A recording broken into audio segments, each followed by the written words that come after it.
வணக்கம் மக்களே. நம்ம கார்த்திக் கதையில ஆகஸ்ட் 20 என்ன நடக்க போகுது அப்படிங்கறத பத்தி தாங்க இந்த வீடியோல இப்ப நம்ம பார்க்க போறோம். மறக்காம இந்த வீடியோக்கு லைக் பண்ணிக்கோங்க, நம்ம சேனலையும் சப்ஸ்கிரைப் பண்ணிட்டு பக்கத்துல உள்ள பெல் ஐக்கானையும் கிளிக் பண்ணி ஆல் செட் பண்ணிக்கோங்க. அப்பதாங்க நெக்ஸ்ட் வீடியோ போடும் பொழுது உங்களுக்கு நோட்டிபிகேஷன் வரும். பார்க்கலாம் என்ன நடக்குது அப்படின்னு பார்த்துக்கிட்டீங்கன்னா, நம்ம ஹீரோ போயிட்டு சரவணனை சந்திக்கிறாரு. அவரு ஒரு அதிகாரி. அப்ப நம்ம ஹீரோ கேக்குறாரு, இது மாதிரி அம்மா இறந்ததுக்கு என்ன காரணம் அப்படிங்கிறத கண்டுபிடிச்சிங்களா?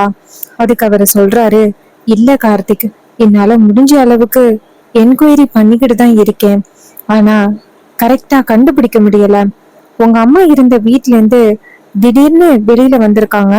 வெளியில வந்துட்டு கார் எடுத்துட்டு கிளம்பிருக்காங்க. அந்த கார் டிரைவர் கிட்ட கேட்கும் பொழுது ஏதோ 2 பேரு உங்க அம்மாவை கடத்தினதா சொல்றாங்க.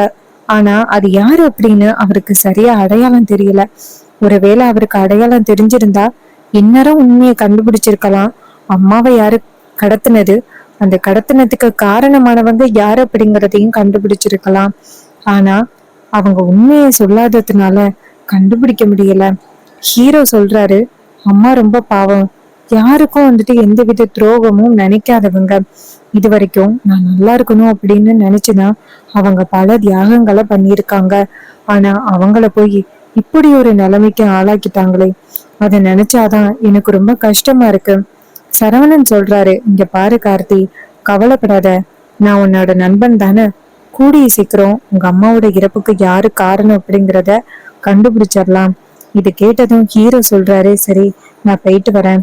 சரவணன் சொல்றாரு, சரி அப்படின்னு சொல்ல ஹீரோ அந்த இடத்துல இருந்து போனதோட சரவணன் நேரா அந்த ஸ்டேஷனுக்கு போறாரு. அங்க போயிட்டு அங்க உள்ள அதிகாரி கிட்ட, இங்க பாருங்க, ரீசெண்டா அபிராமி ஒரு விபத்துல இறந்துட்டாங்கல்ல, அந்த கேஸ் போயிட்டு தானே இருக்கு, விசாரிக்கிறீங்களா இல்லையா? அதுக்கு அவரு சொல்றாரு, சார் அதெல்லாம் விசாரிச்சுக்கிட்டு தான் சார் இருக்கோம். அப்ப சரவணன் கேக்குறாரு, ஏதாவது லீடு கிடைச்சிச்சா? அவங்க சொல்றாங்க, சார் எந்த லீடுமே கிடைக்கவே இல்லை சார். இது கேட்டதும் சரவணன் சொல்றாரு, சரி ஏதாவது உங்களுக்கு லீடு கிடைச்சிச்சு அப்படின்னா எனக்கு உடனே கால் பண்ணி சொல்லுங்க, என் நண்பன் தான் அவன். இது கேட்டதும் அவங்க சொல்றாங்க, சரிங்க சார், நாங்க ஏதாவது லீடு கிடைச்சிச்சுன்னா கண்டிப்பா உங்ககிட்ட சொல்றோம் அப்படின்னு சொல்ல சரவணன் சொல்றாரு, சரி அப்படின்ட்டு அந்த இடத்துல இருந்து போறாரு. உடனே அந்த ஸ்டேஷன்ல உள்ள அதிகாரி நேரா நம்ம சிவனாடிக்கு போன் பண்றாங்க, வில்லனுக்கு. அவரு போன் அட்டன் பண்ணி, சொல்லுங்க சார், என்ன திடீர்னு போன் பண்ணிருக்கீங்க? அதுக்கு அவரு சொல்றாரு, சார் அபிராமி இறந்தாங்கல்ல, அதை பத்தி விசாரிக்கிறதுக்காக சரவணன் அப்படிங்கிற போலீஸ் வந்தாரு. அவரு சில லீடு ஏதாவது கிடைச்சிச்சா அப்படின்னு கேட்டாரு. நான் எதுவுமே கிடைக்கல அப்படின்னு சொல்லிட்டேன். எனக்கு தெரிஞ்சு அபிராமி விபத்துல இறந்தாங்கல்ல, அத பத்தி இவங்க மறைமுகமா கண்டுபிடிக்கிறதுக்கு ஏதோ ட்ரை பண்ணிக்கிட்டு இருக்காங்கன்னு தோணுது. நீங்க மாட்டுனீங்கன்னா ரொம்ப பெரிய ஆபத்துல சிக்கிப்பீங்க. அதுக்கு வில்லன் சொல்றாரு, இங்க பாரு, உனக்கு அதுக்குதான் நாங்க பணம் கொடுத்தோமா? அவங்க என்னதான் உண்மையை கண்டுபிடிக்க ட்ரை பண்ணாலும் எந்த உண்மையும் அவங்களுக்கு தெரியாதபடி நீ தான் பாத்துக்கணும். இதை கேட்டதும் அதிகாரி சொல்றாங்க, சரிங்க சார், நான் பாத்துக்கிறேன் அப்படின்னு சொல்லிட்டு போனை கட் பண்றாரு. அதுக்கப்புறம் நம்ம சரவணனை காமிக்கிறாங்க. அவரை மறுபடியும் அந்த அபிராமி இருக்காங்கல்ல, அவங்க தங்கியிருந்து வீட்டை விட்டு வெளியில வந்தாங்கல்ல, அங்க சிசிடிவி ஃபுட்டேஜ் கிடைக்குதா அப்படின்னு பாக்குறாங்க. பார்த்தா அபிராமியோட கார் கரெக்டா ரைட் சைடு போயிருக்கு. இத பார்த்ததும் நம்ம சரவணன் அந்த பக்கமா வராரு. பார்த்தா அங்க ஒரு ஷாப் இருக்கு. அப்ப அந்த ஷாப்பை போய் பாக்குறாரு. பார்த்துட்டு, சார் இந்த தேதியில இந்த பக்கமா நைட் ஒரு 10 மணிக்கு கார் கிராஸ் ஆனிச்சு, சோ அந்த காரை பத்தின வீடியோவை நான் பார்க்கணும். அவங்க கேக்குறாங்க, சார் அதை எதுக்கு சார் நீங்க கேக்குறீங்க? சரவணன் சொல்றாரு, நான் ஒரு அதிகாரி, ஒருத்தவங்க இந்த பக்கமா ஒரு 10 மணிக்கு கிராஸ் ஆகி போனவங்கள ஒருத்தவங்க கடத்திட்டாங்க. கடத்தின பிறகு அவங்களுக்கு விபத்தாகிருச்சு. சோ அதை பத்தின உண்மைகளை கண்டுபிடிக்கணும். இது கேட்டதோட ஷாப் ஓனரும் சரிங்க சார் அப்படின்னு சொல்லிட்டு சரவணனை உள்ள கூட்டிட்டு போயிட்டு அந்த வீடியோவை காமிக்கிறாங்க. கரெக்டா 10 மணிக்கு அந்த வீடியோ கிராஸ் ஆகிருக்கு. கிராஸ் ஆகின பிறகு ஒரு 4 பேர் அந்த காருக்கு முன்னாடி இன்னொரு காரை கொண்டாந்து நிப்பாட்டிட்டு நம்ம அபிராமிய கடத்தி இருக்காங்க. அப்ப அதுல 2 பேரோட ஃபேஸ் நல்லா கிளியரா தெரியுது. உடனே சரவணனும் டக்குன்னு அவங்களோட ஃபேஸ போட்டோ எடுத்துக்கிறாரு. போட்டோ எடுத்துக்கிட்டு நேரா வெளியில வராரு. வெளியில ஷாப் ஓனர் கிட்ட, நீங்க ரொம்ப பெரிய உதவி பண்ணிருக்கீங்க அப்படின்ட்டு அவங்கள்ட்ட இது மாதிரி கண்டிப்பா உங்களுக்கு ஒரு தக்க சன்மானம் கிடைக்கும் அப்படின்னு சொல்லிட்டு வெளியில வராரு. வெளியில வந்துட்டு நேரா நம்ம ஹீரோவுக்கு ஃபோன் பண்றாரு. ஹீரோ ஃபோன் அட்டன் பண்ணி, சொல்லுங்க சரவணன். அப்ப சரவணன் சொல்றாரு, கார்த்தி, அம்மா இறந்ததுக்கான லீடு இது வரைக்கும் எதுவுமே கிடைக்கவே இல்லைல்ல, ஆனா இப்ப ஒரு லீடு கிடைச்சிருக்கு. இது கேட்டதும் ஹீரோ கேக்குறாரு, என்ன கிடைச்சிருக்கு? அப்ப சரவணன் சொல்றாரு, உங்க அம்மா கரெக்டா நைட் ஒரு 10 மணி போல இந்த பக்கமா போயிருக்காங்க. அப்ப ஒரு 4-5 பேர் அந்த காரை நிப்பாட்டி இருக்காங்க. அந்த பக்கமா இருந்த ஷாப்ல இருந்து ஒரு சிசிடிவி ஃபுட்டேஜ் கிடைச்சிருக்கு. அந்த சிசிடிவி ஃபுட்டேஜ்ல 2 ரவுடிங்களோட ஃபேஸ் வந்துட்டு கரெக்டா தெரியுது. ஸோ அவங்க 2 பேரையும் கண்டுபிடிச்சிட்டா அம்மா இறப்புக்கு யாரு காரணம் அப்படிங்கறத கண்டுபிடிச்சிடலாம். இது கேட்டதும் நம்ம ஹீரோ சொல்றாங்க, ரொம்ப தேங்க்ஸ் சரவணன்." அப்ப சரவணன் சொல்றாரு, ஃபர்ஸ்ட் அவங்க 2 பேரும் யார் அப்படிங்கறத கண்டுபிடிச்சு உங்ககிட்ட சொல்றேன். இது கேட்டதும் ஹீரோ சொல்றாரு, சரி அந்த போட்டோவை மட்டும் எனக்கு அனுப்பி விடுங்க அப்படின்னு சொல்ல அந்த போட்டோவை அனுப்பி விடுறாங்க. நம்ம ஹீரோ அந்த போட்டோவை பார்த்துட்டு ரொம்ப கோவப்படுறாங்க. அப்ப மயில்வாகனும் கேக்குறாரு, சகல என்னாச்சு சகல, ஏதோ கோவமா இருக்கிற மாதிரி தெரியுது. அப்ப நம்ம ஹீரோ அந்த போட்டோவை காமிச்சு, இவங்க தான் அம்மாவோட இறப்புக்கு காரணம் அப்படின்னு சொல்ல, இது கேட்டதும் மயில சொல்றாரு, எப்படிதான் அவங்களுக்கு இப்படி ஒரு கேவலமான ஒரு எண்ணம் வருதோ தெரியல. பாவம் அத்தை, இது வரைக்கும் ஒரு எறும்புக்கு கூட துரோகம் பண்ணக்கூடாதுன்னு நினைக்கிறவங்க, அவங்களுக்கு போயிட்டு இப்படி ஒரு நிலைமையா அப்படின்னு போட்டோவை காமிக்க சொல்றாங்க. கொடுங்க மாப்பிள்ள, அவன் யாரு அப்படின்னு பாக்குறேன் அப்படின்னு போட்டோ வாங்கி பாக்குறாங்க. பார்த்ததும் மயிலுக்கு பேரதிர்ச்சி. மாப்பிள்ள, இவனுங்க 2 பேரையும் நான் பாத்திருக்கேன் மாப்பிள்ள. இது கேட்டதும் ஹீரோ கேக்குறாரு, பாத்திருக்கீங்களா? எங்க பாத்திருக்கீங்க? மயிலு சொல்றாரு, ஒரு தடவை அந்த முத்து இருக்கான்னு அவன் கூட நின்று பேசிக்கிட்டு இருந்ததை பார்த்தேன். கண்டிப்பா அந்த முத்துவுக்கும் இதுக்கும் ஏதோ ஒரு சம்பந்தம் இருக்கு மாப்பிள்ள. இது கேட்டதும் நம்ம ஹீரோவுக்கு செம டென்ஷன். ஒருவேளை அம்மாவோட இறப்புக்கு அவங்க காரணம் அப்படின்னு எனக்கு தெரிஞ்சிச்சுன்னா கண்டிப்பா அவங்க யாரையும் நான் சும்மா விட மாட்டேன். இது கேட்டதும் மயிலு சொல்றாரு, மாப்பிள்ள கொஞ்சம் பொறுமையா இருங்க. நம்ம உண்மையை கண்டுபிடிச்சிட்டு அதுக்கப்புறம் யாராரு இதுக்கு காரணமோ அவங்களுக்கு நம்ம சரியான ஆப்பு வைப்போம் அப்படின்னு சொல்ல, இதை கேட்டதும் ஹீரோவும் சரி அப்படின்னு சொல்றாரு. அப்போ மயிலு சொல்றாரு, மாப்பிள்ள அவனுங்க கண்டிப்பா இந்த ஏரியாவிலதான் எங்கேயாவது சுத்திக்கிட்டு இருப்பானுங்க, வாங்க மாப்பிள்ள கண்டுபிடிப்போம் அப்படின்ட்டு 2 பேருமே கார் எடுத்துக்கிட்டு கிளம்புறாங்க. அப்ப ரொம்ப நேரமா வந்துட்டு அந்த ஊரு ஃபுல்லா தேடிக்கிட்டு இருக்கும் பொழுது ஒரு கட்டாயத்துல 2 பேர் உட்கார்ந்துருக்கானுங்க. அதுல ஒரு ரவுடிய நம்ம மயில பாத்துறாரு. மாப்பிள்ள அதுவும் இருக்கான் பாரு அப்படின்னு சொல்ல, ஹீரோ டக்குன்னு காரை கொண்டு போய் அவனை நிப்பாட்டிட்டு அந்த ரவுடி கிட்ட, டே அப்படின்னு சொல்ல, அந்த ரவுடி நேரா கார்த்திய பார்த்ததும் பயந்து ஓட ஆரம்பிக்க, நம்ம ஹீரோ வந்துட்டு அந்த ரவுடிய துரத்தி டக்குன்னு பிடிச்சிடறாரு. பிடிச்சு, எங்கடா ஓட பாக்குற அப்படின்னு சொல்ல, அப்ப அந்த ரவுடி சொல்றான், சார் எங்களை விட்டுருங்க சார் அப்படின்னு.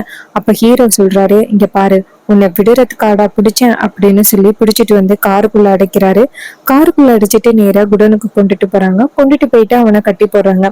கட்டி போட்டுட்டு நம்ம மயிலு கேக்குறாரு, இங்க பாரு, மரியாதையா உண்மையை சொல்லு அப்படின்ட்டு நேரா அபிராமியோட போட்டோவை காமிச்சு, ஒரு 10 நாளைக்கு முன்னாடி இவங்களை நீங்க தானே கடத்தின அப்படின்னு சொல்ல, அந்த ரவுடி போட்டோவை பார்த்துட்டு, ஆமா சார் நாங்க தான் சார் கடத்தணும் அப்படின்னு சொல்ல, அப்ப நம்ம ஹீரோ அந்த ரவுடிய ஓங்கி அரைஞ்சு, உங்களுக்கு இவங்க அப்படி என்னடா துரோகம் பண்ணாங்க, இவங்களை இப்படி கூட்டிட்டு போயிட்டு இவங்களுக்கு இப்படி ஒரு விபத்தை கிடைக்கிற மாதிரி பண்ணிட்டீங்களே.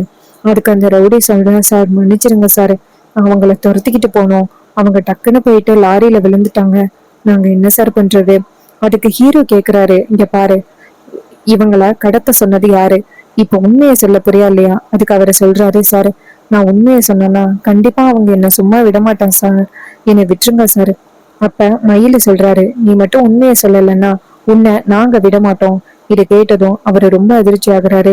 சார் என்னை விட்டுருங்க சார், தயவு செஞ்சு என்னை விட்டுருங்க அப்படின்னு சொல்லி கெஞ்ச, அதுக்கு ஹீரோ சொல்றாரு, இப்ப நீ சொல்ல போறியா இல்லையா அப்படின்னு சொல்ல, அந்த ரவுடி பயந்து போய், சார் அந்த சிவனாடி சந்திரா அவங்க தான் சார் அந்த அம்மாவை கடத்த சொன்னாங்க.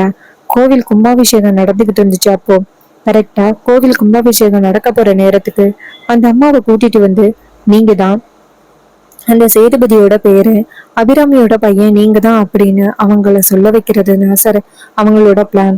அந்த அம்மா வந்துட்டு இதை தெரிஞ்சுக்கிட்டாங்க, ஒருவேளை உண்மையை நிரூபிச்சிருவாங்களோ அப்படின்னு உங்களுக்காக அவங்க உயிர் தியாகம் பண்ணிட்டாங்க சார். இது கேட்டதும் நம்ம ஹீரோவுக்கு பெரிய அதிர்ச்சியா இருக்கு. அப்ப நம்ம ஹீரோ சொல்றாரு, எங்க அம்மா எனக்காக தான் இறந்திருக்காங்க அப்படின்னு. அப்ப அந்த ரவுடி சொல்றான், சார் அவங்க சொன்னாங்க அப்படிங்கறதுக்காக தான் சார் நான் செஞ்சேன். மயிலு சொல்றாரு, சகல இதுக்கு மேலேயும் இவனை விசாரிச்சுக்கிட்டே இருக்க போறீங்களா? இவனை இப்பவே இழுத்துட்டு போயிட்டு போலீஸ்ல ஒப்படைக்கலாம் வாங்க மாப்பிள்ள அப்படின்னு சொல்லிட்டு பிடிச்சி இழுத்துட்டு போறாங்க. அப்ப அவரு கெஞ்சுறாரு, சார் தயவு செஞ்சு என்னை விட்டுருங்க சார் அப்படின்னு சொல்லி கெஞ்ச மயிலு சொல்றாரு, இங்க பாரு நீ இப்படியே கெஞ்சினா உன்னை விட்டுருவோமா அப்படின்னு சொல்லிட்டு நேரா கொண்டு போய் அதிகாரிங்கிட்ட விடுறாங்க. அதிகாரிங்க அந்த ரவுடிய பார்த்ததோட அதிர்ச்சி ஆகுறாங்க. அவங்க வந்துட்டு நேரா அந்த சிவனாண்டிக்கும் சந்திராவுக்கும் தானே வந்துட்டு ஹெல்ப் பண்ணாங்க. அதனால அதே நேரம் நம்ம சரவணனும் வந்துடுறாரு. சரவணன் வந்துட்டு கார்த்தி இப்பதான் கேள்விப்பட்டேன் நீ போட்டோ அனுப்பின பிறகு அப்படின்னு நேரா அதிகாரிங்க கிட்ட இங்க பாருங்க, இவன் தான் அபிராமி அம்மா இறந்ததுக்கான காரணம் அப்படின்னு. அதுக்கு அந்த ரவுடி சொல்றான், சார் நான் காரணம் இல்லை சார், நான் அப்ரூவரா மாறிடுறேன். அதுக்கு காரணம் அந்த சிவனாண்டியும் சந்திராவும் தான் சார். நான் காரணம் இல்லை சார், அவங்க சொன்னதுனாலதான் சார் செஞ்சேன். இதை கேட்டதும் அந்த அதிகாரி சொல்றாங்க, சரி உடனே போயிட்டு அந்த சந்திராவையும் அந்த சிவனாண்டியையும் கைது பண்ணணும் அப்படின்னு சொல்ல நம்ம ஹீரோ சொல்றாரு, சந்திரா வீட்டுலதான் இருப்பாங்க வாங்க அப்படின்னு சொல்லிட்டு கிளம்புறாங்க. நேரா வீட்டுக்கு வராங்க. சந்திரா வந்துட்டு அவங்க அக்காட்ட பேசிக்கிட்டு இருக்காங்க. அக்கா முன்னாடி மாதிரியெல்லாம் இல்ல, உன் மாப்பிள்ளை இப்ப உன்கிட்ட எங்க போறான் எங்க வரான் அப்படிங்கிறத சொல்றதே கிடையாது. இந்த வீட்டுல அவனோட ஆதிக்கம் தான் ரொம்ப அதிகமா இருக்கு.